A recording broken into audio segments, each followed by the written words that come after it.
काही न कळता मला सांगा, मी साधा प्रश्न विचारला होता तुम्हाला. मी काय विचारलं होतं? पातेल्यातलं विचारलं होतं का? हातातलं विचारलं होतं का? मग मला सांगा, सावलीला घात जर आपला नसेल, बघा की लोकांना अनुभव पण येतो. महाराज आता माझ्या शेजारी मांडी लावून जेवत होता हो. मग काय झालं? ठसका लागला, घास पुढं पडला आणि हे पाठीमागं पडला आणि आपण शेजारी बसून बोंबलतो, देवा आता माझ्या मांडीला लावून जेवत होता. मग काय झालं? ग्रास गिळू सत्ता. पहिला शब्द वापरला महाराजांनी, क्षणोक्षणी. कुठल्या क्षणाला जाईल याचे अजून फोड करून सांगू का? ज्ञानोबाऱ्यांची एक ओवी सांगतो पुढे जातो. ज्ञानोबाराय म्हणतात, तुमच्याकडे माशी आहे का? माशी माशी माशी कांदे एवढी असते का बटाटे एवढी? हा छोटी असते, बरोबर आहे. तिचे पंख केवढे असतात? बारके असतात. त्या पंखाला खाली वर करायला किती 2-3 तास लागतात का? हा बघा बरं का, ज्ञानोबाऱ्याने किती अभ्यास केलाय. माशी पंख पाखडी तव हे सरे. माशी केवढी, तिचे पंख केवढे, आणि त्याला खाली वर करायला जेवढा सेकंद लागतो का तेवढा सेकंद सुद्धा याची गॅरंटी नाही. क्षणोक्षणी. कारण कोणत्या क्षणाला हुकूम येईल याची गॅरंटी नाही. म्हणून महाराज म्हणतात, बाबांनो विचार करा. कधी? क्षणोक्षणी. आता हाच विचार करा. कोणता? विचार करून करून करून करून पांढऱ्याची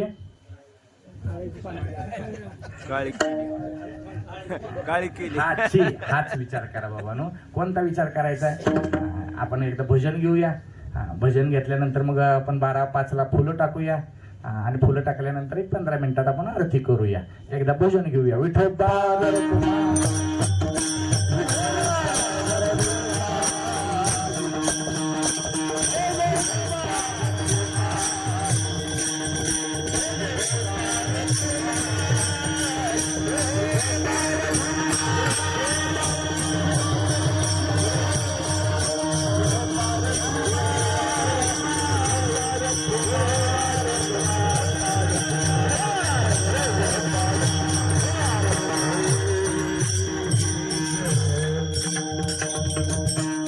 नानासाहेब अकोलेकर पुढे म्हणतील, महाग माकुंडे टेलर म्हणतील.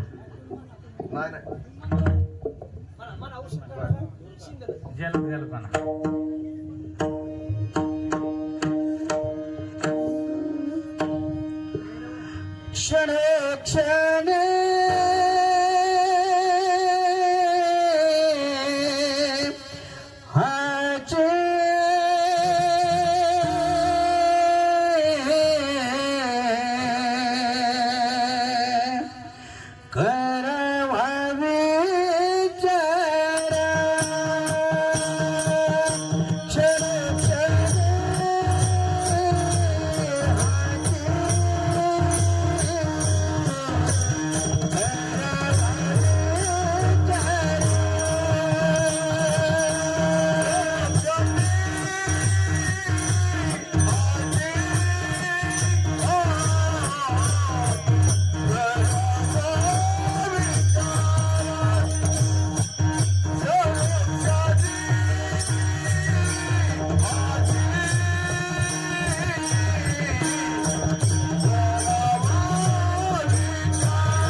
क्षणोक्षणी हाची करावा विचार करावा या पार भवसिंधू नाशिवंत देह जाणारा सकळ आयुष्य खातो काळ सावधान.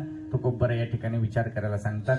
विचार कधी करायला सांगितला? एक तर मनुष्य जन्म मिळणं कठीण आहे, पण आपण भगवंताच्या कृपेने संतांच्या आशीर्वादाने आई वडिलांच्या पुण्याने हा नरदेह प्राप्त झालेला आहे. प्राप्त झालेल्या जीवानं भगवंताची प्राप्ती केल्याशिवाय सद्गती प्राप्त होत नाही. म्हणून तुकोबर या ठिकाणी सांगतात बाबांनो हा विचार करा की बाबांनो कधी विचार करायला सांगितला? माणूस विचार करतो, फक्त घोडं पेट कुठं खाते सांगतो तुम्हाला. विचार कधी करतो? वेळ गेल्यावर, ठेच लागल्यावर, खड्ड्यात पडल्यावर. विचार कधी करायला पाहिजे? म्हणजे इलेक्शनला सुद्धा माणसानं कधी विचार केला पाहिजे? पडल्यावर परत म्हणतात महाराज वाटुळ झालं सगळ्या घरादारावर. कधी कळतं यांना? बरोबर आहे का नाही? कधी करायला पाहिजे? मग महाराजांनी त्याच्यासाठी आपल्याला विचार करायचा. क्षणोक्षणी प्रत्येक क्षणाला हाच विचार करा. कोणता? तरावया पार. कारण का गंमत सांगतो तुम्हाला, तरुण जाण्यासाठी म्हणजे आपल्याला देवाची प्राप्ती करायची. देवाची प्राप्ती करायला देव कुठे आहे आणि आपण कुठे आहे याचा 2 मिनिटात तुम्हाला सूक्ष्म विचार सांगतो. देव नदीच्या पलीकडे, देव नदीच्या पलीकडे, आपण नदीच्या अलीकडे. आता पलीकडे जायचंय, बरोबर? पलीकडे गेले की देव भेटतोय. तुम्ही म्हणताल महाराज पलीकडे जाण्यासाठी विचार करायची काय गरज आहे? पलीकडे जायचंय ना, आम्ही पट्टीचे पाहुणार आहोत, पाहून पलीकडे जाऊ. पहिला म्हणला. दुसरा म्हटला महाराज आम्हाला पाहता येत नसलं म्हणून काय झालं? आम्ही नाव आणू, नावेत बसून पलीकडे जाऊ, पण आम्ही विचार करणार.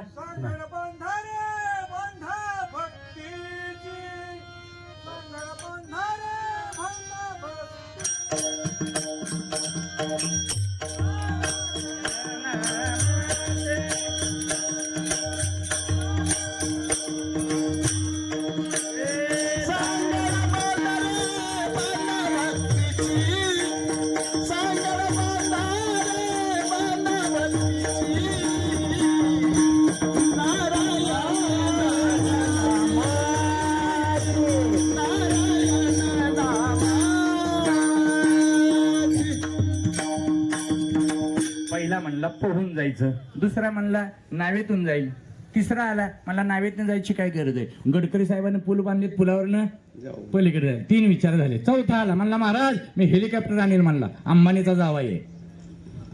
मी हेलिकॉप्टर मध्ये हिथं बसलन तिथं जाईल. किती मार्ग झाले नदीच्या पलीकडे जायचे? त्यातला गॅरंटीचा मार्ग सांगा आणि कीर्तन लगेच सोडतो. पडदिशी सांगा. पहिला काय म्हणला होता? पोहून पलीकडे. ह्यानं उडी मारली, उडी मारली पण बोहऱ्यात अडकलं. आता बोहऱ्यात अडकल्यानं माझ्यापेक्षा तुम्हाला माहित खालच्या आडीला गावतं का वरच्या गावाला? संपला विषय. दुसरा काय म्हणला होता? नावेतनं. नावेतनं मला सांगा की नावेत बसलं, नाही मधी गेलं, निम्यात नाव गेली आणि खालनं माशानं डुसणी मारली, एक होल पडलं. होल पडलं तसं पाणी कुठं आलं? नावत. मग पाण्यात नाव असं का नावेत पाणी? आला परत पहिला प्रश्न. बरोबर आहे की नाही? नावेत पाणी आलं की बिघडलं. पाण्यात नाव असावे पण नावेत पाणी. विषय चला पुढं. तिसरा काय म्हणला होता? पुलावर न जाऊ. पूल बांधला, पण मला सांगा महाडचा पूल तुम्हाला माहिती आहे? त्या पुलावरची जेवढी गाड्या होत्या त्या गाड्यातली माणसं होती तेवढी सगळी माणसं 400 फूट दुर्बीण कॅमेरे लावले, पण मुर्दे सुद्धा सापडले. मला सांगा आपण जर त्या गाडीत असतो तर आपल्याला दादाच्या जागेवरचा बोर्ड काढून आपला बोर्ड लावावा लागला असता. बरोबर आहे की नाही? म्हणजे पुलाची गॅरंटी. चला पुढं. चौथा काय म्हणला होता? हेलिकॉप्टर किंवा विमान म्हणा. विमानाचं उदाहरण सगळ्याला माहिती आहे. बारामती किती राहिली होती? 12मतीत पोहोचलं होतं. बरोबर. काय गॅरंटी? अजित दादाची जर नसेल तर आपली परवा एक कीर्तन आलं मला बेंगलोरचं. बायकोला म्हणलं अगं बेंगलोरचं आलंय, पण माणसं म्हणते इमाना नाही.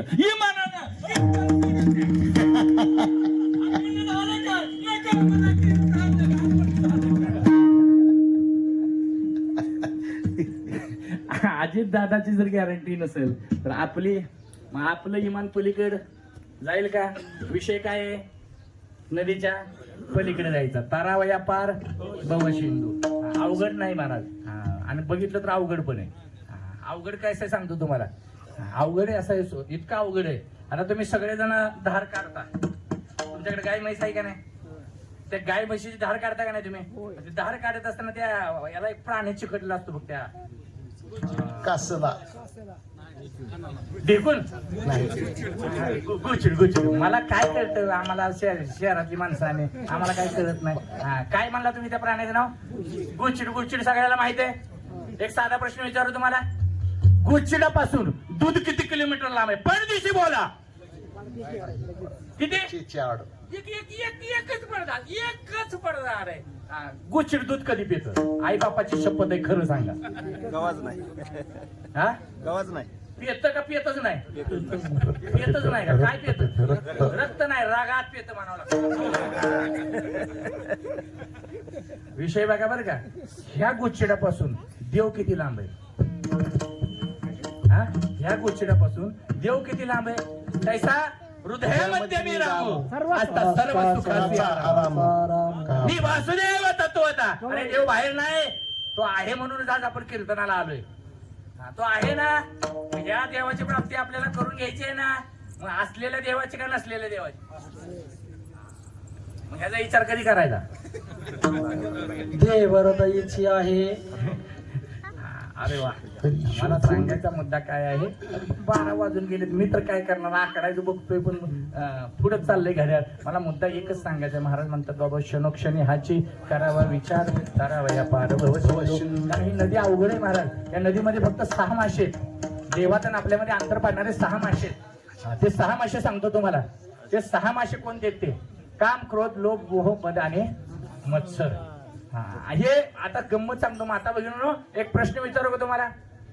माहेरला जाताना अडचण येते का वारीला जाताना अडचण येते तुम्हाला? वारीला. मुद्दा कळला का तुम्हाला? अडचण कधी येते माता भगिनींनो? वारीला जाताना का माहेरला जाताना? माहेरला जाताना जर अडचण आली तर तुम्ही त्याच्यावरती मात करून माहेरला जाता, बरोबर. पण वारीला जाताना साधं म्हैस जरी पोटात दुखलं तर ती म्हणतात जाऊ दे ग माझे पंढरपूर. म्हणजे वारीला जाण्यात कल्याण आहे का माहेरला जाण्यात? अडचण कुठे यायला पाहिजे? चांगल्या कामाला का वाईट कामाला?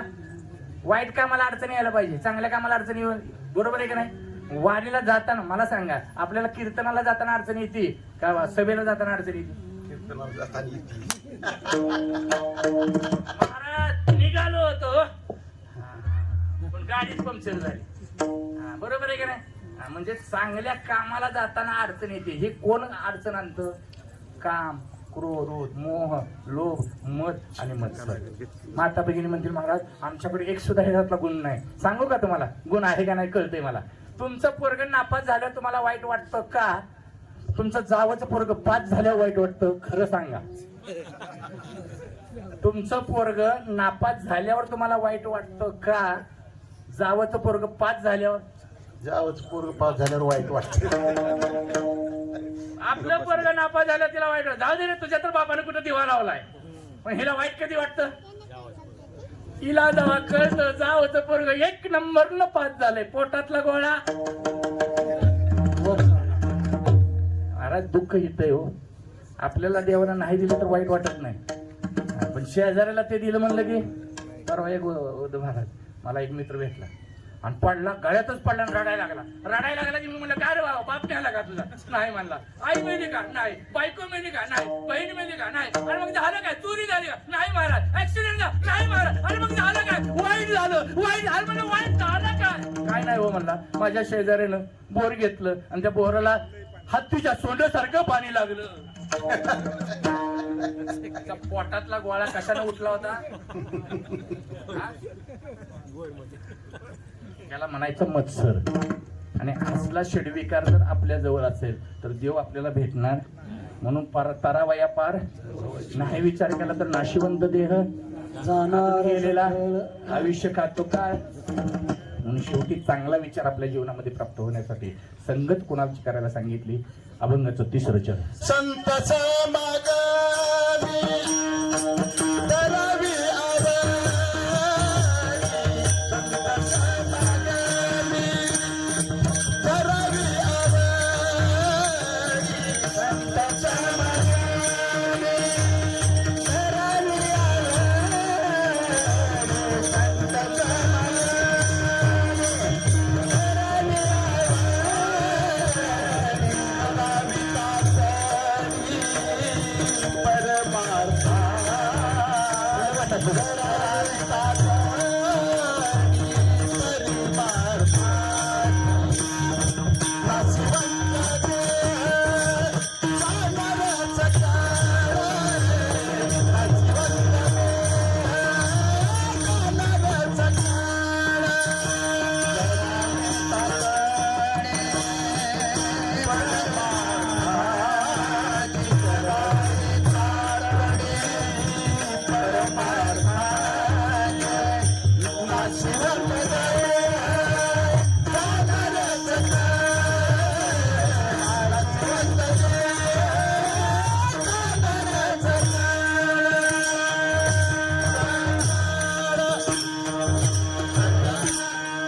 संत समागमी धरावी आवडी करावी तातडी परमार्थाचे. म्हणून आपल्या जीवनामध्ये भगवंताची प्राप्ती करायची असेल तर देव नदीच्या पलीकडे आहे. नदीच्या पलीकडे जाण्यासाठी मार्ग आपल्याला मिळण्यासाठी संगत आपल्याला जीवनामध्ये प्राप्त झाली पाहिजे. ती कुणाची झाली पाहिजे?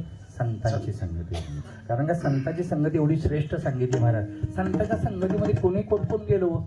एक मठ्ठ असणारा रेडा गेला, संतांची संगत घडली त्याला. काय झालं त्या रेड्याचं? आज सुद्धा त्याचा समाधी सोहळा होतो का नाही? ह्या रेड्याचा होईल का ही माझी गॅरंटी. पण ज्ञानोबरांच्या संगतीत गेलेल्या रेड्याचा आज तागायत समाधी सोहळा आहे. ह्याच्या पुढे जाऊन सांगू का तुम्हाला? ज्ञानोबरांच्या संगतीमध्ये एक निर्जीव असणारी भिंत गेली. चालविली जड भिंती हरली सांगयाची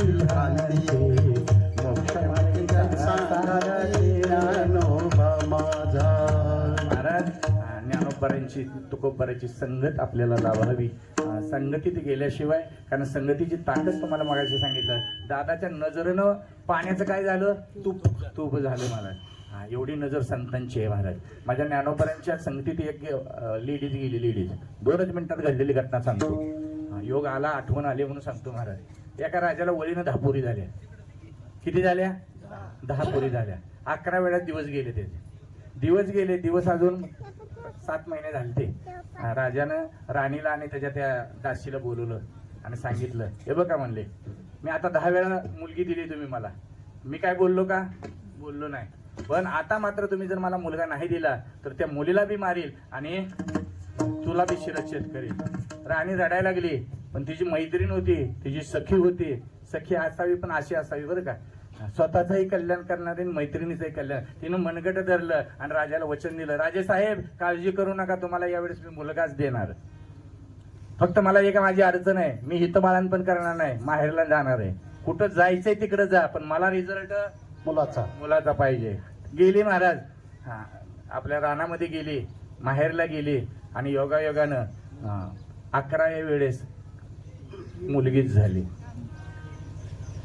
रडायला चालू केलं. कुणी? आईनं. तर तिला माहितीच नव्हतं. तिला वाटलं आता मुलगी पण जाणार आणि आपण पण जाणार. पण तिची जी मैत्रीण होती, ती मैत्रिणीनं सखीनं सांगितलं, सखे काळजी करू नको, भिवू नको, मी तुझ्या पाठीशी आहे, फक्त माझ्यावरती विश्वास ठेव. सखे काळजी करू नको. ठीक आहे, तू फक्त गप्प बसायचं, तू तोंडातनं शब्द काढायचा नाही. हिनं राजाला निरोप पावला, राजा साहेब तुम्हाला पुत्र रत्न झालं. हत्तीवरनं चाकण वाटली, गाव जेवण दिलं, आनंद उत्सव साजरा केला. मुलाला घेऊन आले बँड लावून. महाराज सगळं घेऊन आले. त्या मुलाला फक्त माहिती होतं. कुणाला होतं? दोघीलाच माहिती होतं.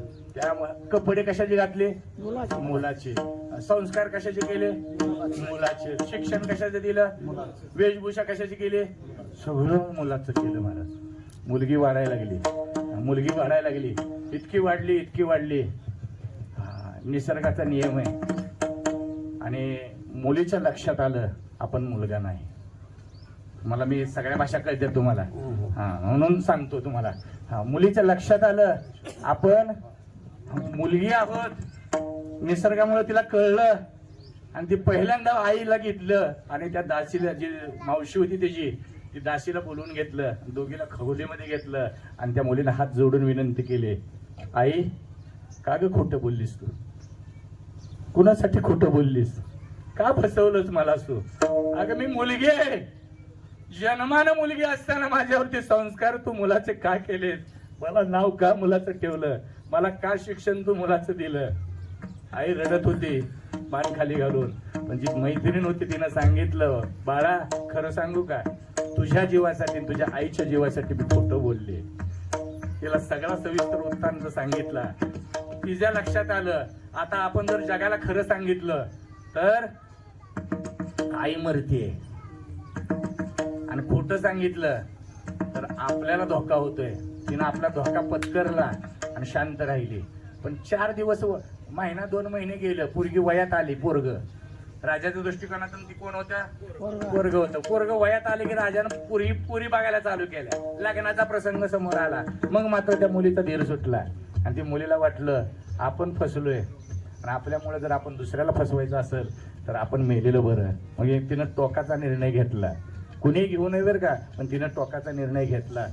घोड्यावर बसली, दावं खांद्यावरती टाकलं, टाच मारले, रानात गेली. दावं वर फास टाकला, दुसरा फास नरडीला लावला. पण तिचं भाग्य उजळलं होतं. ज्या वेळेस तिला नरडीला फास लावला त्यावेळेस माझ्या ज्ञानोबारांची दिंडी पैठणवरून आळंदीला निघालेली होती. योग बघा कसा आहे, उजळलेले भाग्य. आता संत दर्शनी हा लाभ ज्ञानोबारांच्या लक्षात आलं, कोणतरी जीव देतय. रे थांब, हा अनमोल ठेवाय ग, हा अनमोल ठेवाय बाळा, नको घालू. सजासजी मिळत नाही रे. 184 योनीतून तुला मिळालाय. बाळ थांबलं पण संतांना जवळ येऊ दिलं आणि ज्ञानोबारांच्या चरणावरती नतमस्तक झाले. आणि नतमस्तक झाला, ज्ञानोबारांच्या मुखातून सहज आशीर्वाद. ये निमित्त मात्र देव पालकला, ये निमित्त मात्र देव पालकला, ये निमित्त मात्र देव पालकला, ये निमित्त मात्र देव पालकला.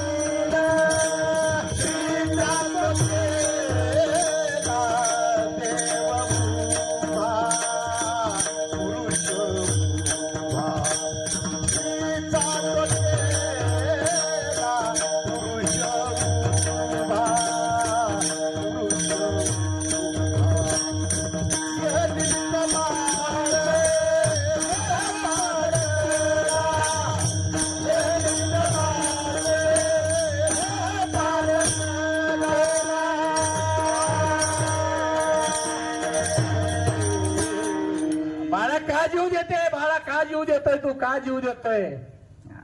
जीव देतोय म्हणून तर ज्ञानोबारांच्या मुखातून आशीर्वाद बाहेर पडला होता, आयुष्यमान भव. मुलगी उठली आणि हात जोडले, मला कशाला आशीर्वाद देताय? मी मुलगा नाही, ही मुलगी आहे म्हणून तर जीव द्यायला लागले. कोण म्हणतं तू मुलगी आहेस?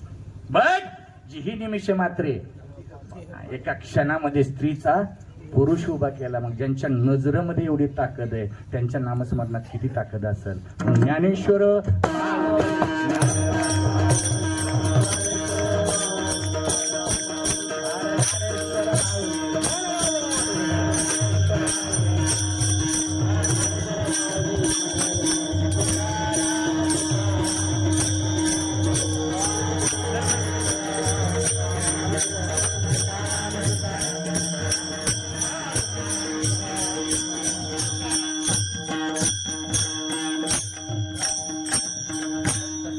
धरावी आवडी करावी तातडी परमार्थाची तुका म्हणे. इह लोकीचा व्यवहार नका डोळे धूर भरून राहू. नाशिवंत देह जाणार सकळ आयुष्य खातो काळ. सावधान, आपली वेळ संपलेली आहे. आता चाल होईल. चाल झाल्यानंतर आरती होईल. आरती झाली की नंतर आपण अभंग बनायचा आहे. म्हणजे याच्या आधी, आरतीच्या आधी अभंग म्हणून फुलं टाकायचे आपल्याला. कारण एखादाच उठू आपण, परत उठवा आणि बसवा करण्यापेक्षा चाल म्हणून मग आपण फुलं टाकूया. चाल झाली की मग आपली फुलं टाकू. फुलं टाकली की आरती करून, आरती झाली की मग आपापल्या घरी जेवण करून जावा. पठाडे परिवाराच्या वतीने सगळ्याला हात जोडून विनंती आहे, प्रत्येकानं आपण जेवण केल्याशिवाय कुणीही जाऊ नये. फक्त जाताना एक विनंती आहे, मी सगळ्यांना विनंती करणार आहे की इथून घेऊन जाताना प्रसाद घेतल्याशिवाय जाऊ नये. म्हणजे मला जेवण आणि प्रसाद, आम्ही जेवल्याशिवाय, जेवण वेगळं प्रसाद, जेवण म्हणजे प्रसाद आहे, प्रसाद म्हणजे जेवण आहे का? नाही महाराज, जेवण म्हणजे प्रसाद नाही, प्रसाद म्हणजे जेवण नाही. प्रसाद त्याला म्हणायचं ज्या प्रसादाने एकदा खाल्ले. मला सांगा, सत्यनारायणचा प्रसाद पोट भरून खायचा असतो का चमच्यावर खायचा असतो? बरोबर आहे. जेवण चमच्यावर खायचं असतं का पोट भरून खायचं असतं? बरोबर. म्हणजे जेवायला पोट भरावं लागतं, बरोबर आहे का नाही? चमच्याभर घासा नाही म्हणजे त्याला म्हणायचं प्रसाद महाराज. म्हणजे प्रसाद आता इथून घेऊन जाताना दादांच्या आठवणीसाठी तुम्ही आलाय का नाही? दादांना श्रद्धांजली व्हायला आपण आलोय का नाही सगळेजण? मग त्या दादासाठी एक संकल्प जागा प्रत्येकाने केल्याशिवाय जागा सोडायची नाही. 5 संकल्प मी तुमच्या समोर सांगतो. पहिला संकल्प आहे, माळ नसली तर माळ घाला. पहिला संकल्प. इथं आदरणीय आमचे हरिभक्तपरायण काका महाराज आहेत, नाना महाराज आहेत, उद्धव महाराज आहेत. हे पवित्र ह्यांच्या हातातून तुम्ही माळ घातली तरी काय हरकत नाही महाराज. यांच्या हातून जर माळ घातली तर कल्याणच आहे महाराज. दुसरी गोष्ट, माळ घालता येत नसेल, ज्याच्या गळ्यात माळ आहे त्याला जयहरी घाला. त्याचं तोंड बघा जयहरी घाला. तुम्ही म्हणताल महाराज पहिल्यापेक्षा दुसरा मार्ग, बरोबर आहे? माळ घालायची गरज, बुवाचं तोंड बघितलं की तुम्ही म्हणताल फायदा काय बुवाचं तोंड बघून? 1.5 मिनिटं घेतो तुमचा, 1.5 मिनिटं. तुम्ही म्हणताल वाढवतच चाललाय, पण चांगल्यासाठी घेतो. तुम्ही मला शिव्या दिल्या तरी चालतील, पण 1.5 मिनिटं चांगल्या कामासाठी घेतो. नाथ महाराजाकडे एक शेडजी येत होता आणि तो शेडजी 12 वर्ष त्यानं प्रवचन ऐकलं आणि शेवट नारद महाराजांना म्हणला, आता मी येऊ शकत नाही, माझ्या वेळ आहे, मला तेवढा नसतो, मला फक्त एकच संकल्प सांगा, काय करू म्हणला. याला काय सांगावं?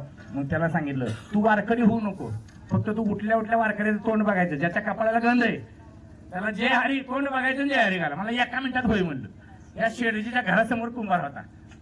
रोज उठायचा, आंघोळ करायचा, पूजा करायचा, जाताना जय हरी कुंभार दादा म्हणायचं, निघून जायचं. जी बरकत आली त्याला, लक्षाधीत अब्जाधीत झालं ती.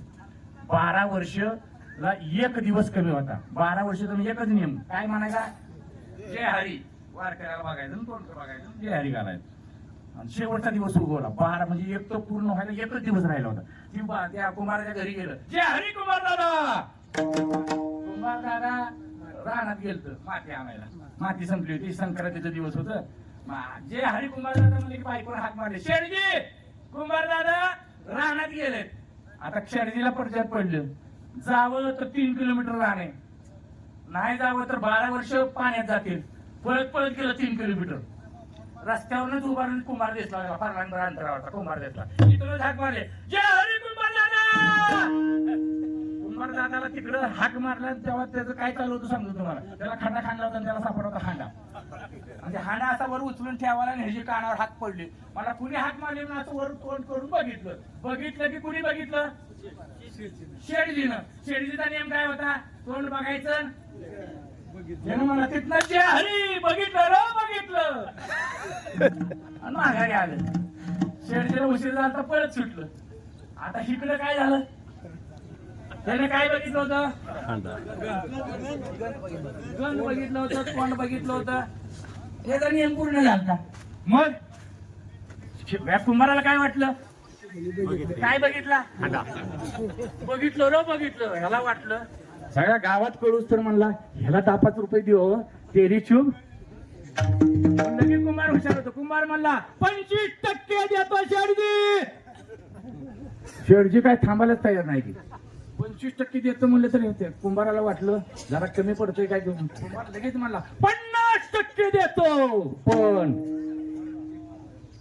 50%चा मालक कोण झाला, कशानं? नुसतं आमच्या बुवाला झेहारी घातलं तर त्यांना, बरोबर आहे का नाही? नुसतं तोंड बघितलं तर 50%चा मालक महाराज, आणि गळ्यात माळ घातल्या काय वाटून होईल काय? पहिला मार्ग माळ घाला, दुसरा मार्ग माळ घालता येत नसेल वारकऱ्याचं तोंड बघा, तिसरा मार्ग तुळशीला पाणी घाला, चौथा मार्ग तुळशीला पाणी घालता येत नसेल तिला वंदन करा, वंदन करता येत नसेल गळ्यात घाला, गळ्यात घालता येत नसेल प्रदक्षिणा करा, प्रदक्षिणा करता येत नसेल हरिपाठ वाचता येत नसेल, ज्ञानेश्वरीतली 1 ओळी वाचता, निम्नेश्वरीतली 1 ओळी वाचता येत नसेल तर गाठ्यातला 1 अभंग वाचता येत नसेल. सोपे मार्ग सांगतोय बरं, एकच घ्या. सगळंच घेतलं तर मला परत तुम्ही बोलवणारच नाही. सोपे सांगतोय. पहिलं सांगतो तुम्हाला, हे सगळं द्या सोडून. आईबाप घरात असतील तर आईबापाच्या पाया पडा. तुम्ही जर महाराज आईबाप सगळे गेले मग काय हरकत नाही. आईबाप नसतील, सासू सासरे असतील तर त्यांच्या पाया पडा. मला महाराज तेवढं सोडून सासू सासऱ्याच्या पाया पडता येत नसेल माता भगिनीनो तर आपल्या नवऱ्याच्या पाया पडा. मग तर तुम्ही लयच कठीण बोलायला लागला.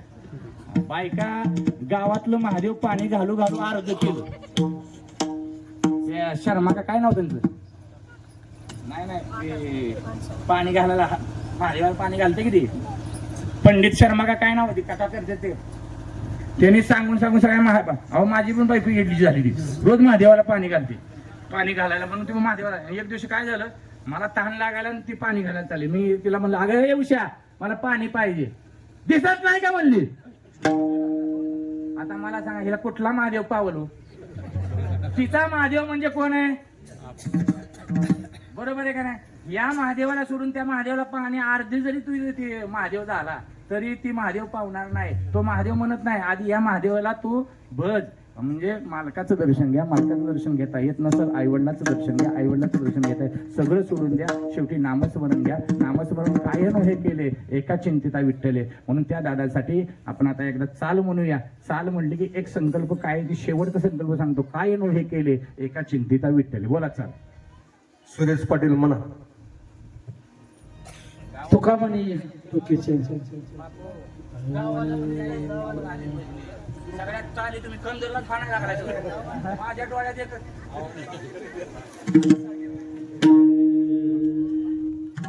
तुका म्हणे लोकीच्या वेवारी तुका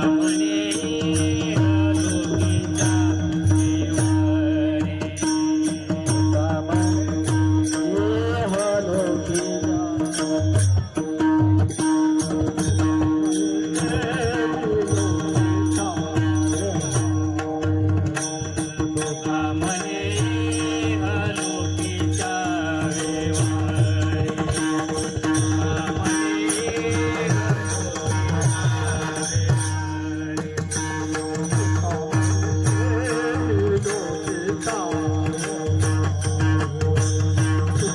तुका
नाशिवंत देह जाणार सकळ नाशिवंत देह जाणार सकळ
महाराजांना द्या द्या महाराजांना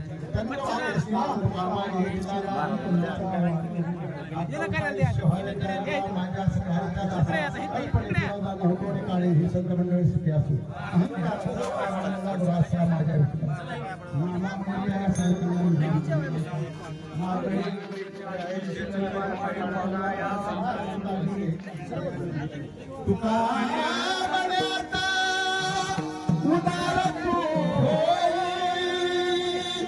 मज ठेवी पायी संताची या ज्ञानदेव तुकाराम